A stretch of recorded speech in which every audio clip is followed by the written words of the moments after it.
reka tubisesengure tubirebeho, turebe niba ibintu bikunda cyangwa se bidakunda, kubera ko bireba bivuga ari benshi, bireba bitangaza, ngira ngo ibinyamakuru bimwe na bimwe byireba bibivugaho, ariko reka tugire icyo tubivugaho turebe niba bavugisha ukuri cyangwa se nta kuri kubirimo. Ibyo tuje kureba. Abakunzi bacu no yacu mbifurije ikaze, no gukanda subscribe ndetse na like kugira ngo tujye komeza tubane, tujye gusesengura ku bijyanye na Repubulika Iharanira Demokarasi ya Kongo n'amasezerano yayo.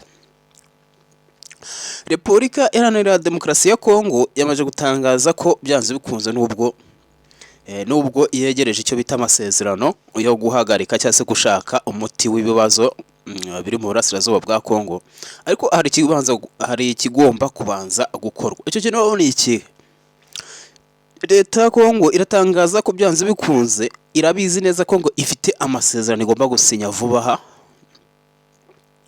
hafi ku itariki zitarenze 15 z'ukwezi kwa gatandatu. Ahangaha rero hari ikibaza gusaba, hari kirimo gusaba, iri kuvuga ngo abasirikare cyangwa se ingabo ziri ku butaka bwayo, ziri ku butaka bwa Kongo zitatumiwe, ingabo z'abanyamahanga zitatumiwe, zigomba kubanza kuba zahavuye, nta ngabo n'imwe ikibarizwa hariya ku butaka bwa Kongo.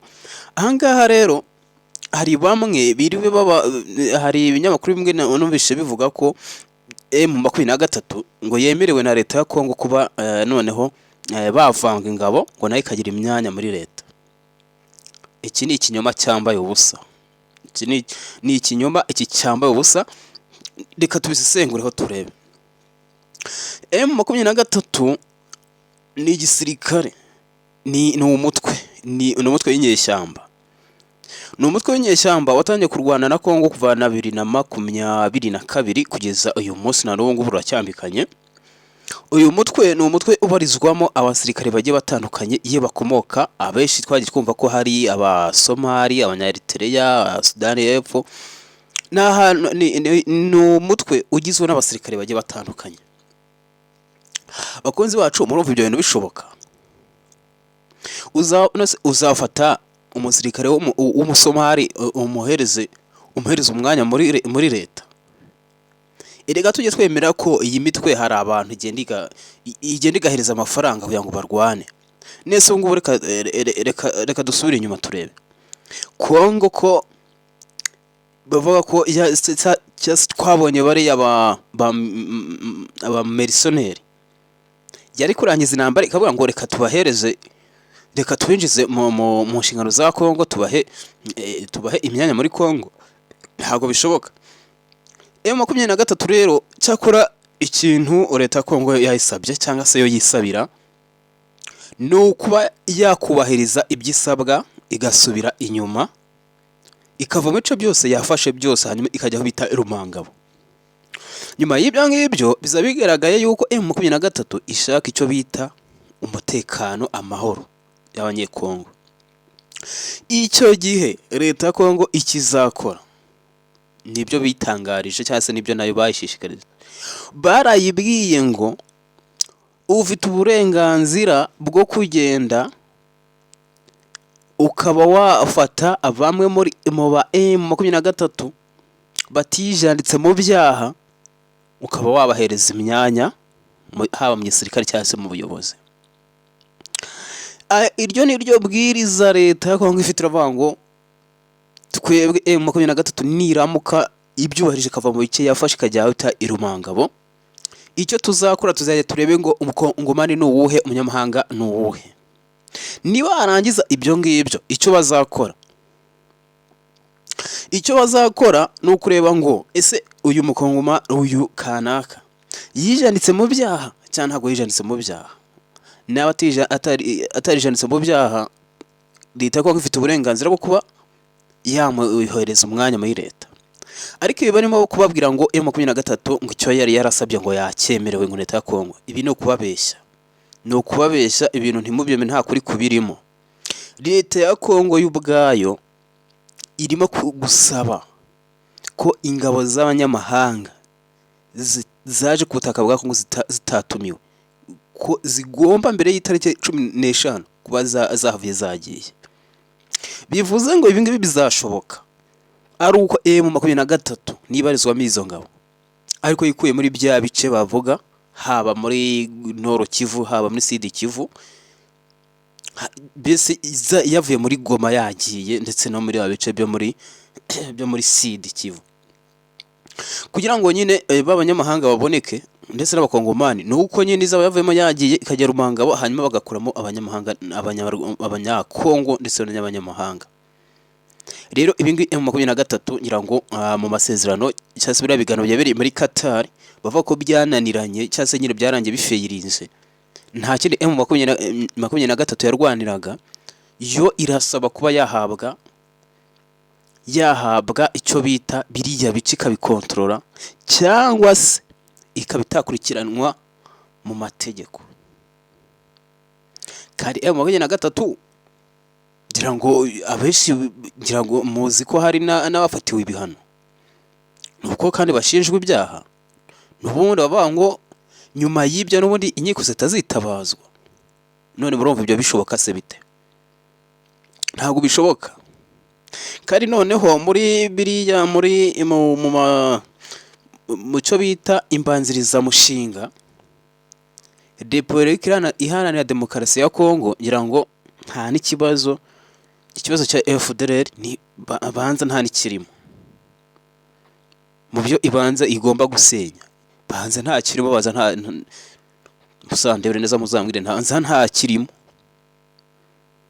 Ariko yo irimo irasaba ngo ingabo z'amahanga ziri mu gihugu cyo zitatumiwe zibaze zive mu nzira, zive ku butaka bwo zibe zagenda, zibe zagira gute, zataha, kugira ngo Kongo isinye amasezerano y'amahoro.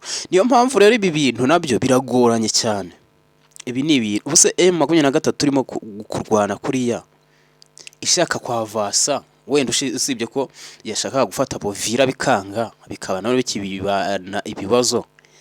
Ariko ubundi iramutse ibonye amahirwe muri Sogiti ifata Bovira, none si iyo ngiyo uwo mutwe ufite gahunda yo guhagarika intambara? Reka ikintu cyatumye ibiganiro Qatar bipfa nuko M23 rasabaga ko yakotora bira bice yafashe. Leta ya Kongo nayo ati ntago bishoboka, iyo yaba ari balkanization, kandi iyo ngiyo ntago twayemera. Niyo mpamvu ibintu biri kugenda bigorana. Leta M23 yo iraneguza isaba ngo mudihe ibice twafashe tubigumane. Kongo neka neguza ivuga ngo ibyo twabyose turabibasa, mwavuye mu bice mwafashe, mwagiye mwagiye hehe? Rumangabo. Nkuko uriya mwanzuro wa ubivuga. Ariko rero mu by'ukuri ntago ibi bizashoboka. Bakozi bacu no yacugira ngo namwe mujye musesengura mwumve, cyase mushyire mu nyurabwenge mwumve. Ntago M23 izava mu bice yafashe, ndabarahiye. M23 iva mu bice yafashe kubera aya masezerano birirwa bavuga. Ibyo byo mu byibagirwe. M23 izava muri ra bice, ariko habaye yayiho izindi strategy, izindi ngufu zitari ari amasezerano. Ndabyemera ishobora kuhava, ariko kuzahava hazahaye ingufu za gisirikare. Ntago M23 izitora ngo ivuye mu bice ngiragiye. Ibice yarwanye uvana 2022 yarwane kugeza ubu ngubu, ntago byakunda. Niyo mpamvu abantu abenshi muri mwatekerezaga ko intambara M23 irantambira ishobora kurangira. Numvise babwira ko ishobora kurangira ngo yifuza Amerika yifuza ko yaranya mu mezi 2 kaba yarangiye itakivugwa. Yizafata n'amezi 5. Ati gute? Gira ngo ikintu kizaba M23 kwira ngo ibe yava hariya, izagombera ingufu za gisirikare. Kandi ingufu za gisirikare nazo ni ibintu bizabanza kwigwaho. Hari ahantu ntabwo hazagwanira abakongomani gusa, hazagwanira ibihugu bigiye bitandukanye. Bango M23 na irabizi neza ko urugamba rushobora kutazoroha, ikaba izashakisha izindi ngufu ku ruhande. Niyo mpamvu rero iyi ntambara ntago iteze kuba yarangira mbere y'amezi igiye ntimuyibare mbere mbere y'ukwezi mu mezi 9, kuvuga ngo turi mu kwezi kwa 6 mu kwezi kwa 9, mbere y'amezi 9 ntabwo bishoboka ko intambara yaba yarangiye. Iyi ntambara muyibarire mu mwaka utaha, wenda hari birashoboka, ariko ubundi ahubwo ubu ngubu baturage batuye ibintu bice bya Goma na Sud Kivu, mwitegure ahubwo intambara ikomeye cyane. Ubu nibwo intambara igiye kugenda yatangira. Ibi byo ndabibabwiye muzabinsubizeho hano kuri Afro Media TV. Ndabibabwiye muzabinsubizeho. Ubu nibwo intambara igiye gutangira kandi inakomeye cyane, noneho inakomeye. Ubundi ibi bintu by'amasezerano barimo kujya bani ibintu byo gutanga abagabo, ni ibintu byo kugira ngo umuriro nunaka abantu hazaba ngo bahise bashyira imbere igisozo cy'intambara gusa. Oya, ikizaba cyo nuko umuriro uzaka, kandi kugira ngo M23 kugira ngo ibe yava hariya byo ni ibintu bidashoboka. Mu gihe bazi icyo bita ziriya internal forces cyangwa se ingufu z'imbere zo muri Congo, ntago zayihakura. Ubwo bizangoma ko bazana izindi ngufu ziturutse hanze, aho niho bishoboka ko M23 yasubira inyuma. Ariko ubundi niba nta zindi ngufu zihari, iyi ntambara ahubwo abakongomani barambabaje rwose. Iyi ntambara igiye kubabangamira cyane, kandi none igiye kuza n'ifite ingufu. Kongo FARDC cyangwa se Kongo n'abazarendo n'abarundi n'abandi bariteguye cyane, none bamaze igihe bayitegura, nabo barabizi neza ko iyi ntambara M23 ntago yarangira mu biganiro, bango ibiganiro byayirangiza. Reka nabo barabizi ko ingufu arizo zizakenerwa, kuko ngira ngo bamaze iminsi, ngira ngo abenshi bakomeje kujya bakurikirana ibiganiro bitandukanye. FARDC none yiteguye intambara, kandi muri ibyo Kayikwamba yavuze ngo yaca amarenga avuga ngo ntago tuzagumya kwihanganira ibikorwa by'umutekano muke biboneka hano muri Kongo. None se aho ngaho muri bashatse kuvuga iki? Nawe yiteguye intambara, nabo barabizi neza, n'abantu batekereza bareba kure. Ntago uyu mutwe ntago M23 yava kuva gutyo gusangira kare, ahubwo bari kwegeranya ingufu, bo bariteguye. Ese mwibira ko za ntwaro zose Kongo yaguraga yazishyize, ahubwo ubu nguko wenda nyine babonye ubu ngubu nibwo zigiye gukoreshwa.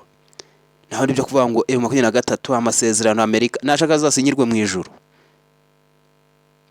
Mubwije kuri kahangaha no muri ruzaka muri wonyine niwo uzarangiza ibingibi. Naho ibyo kuvuga ngo amasezerano ngo iki banze niba hamara ko umwana w'Imana nta aza ko akabasinyisha banza batabyubahiriza.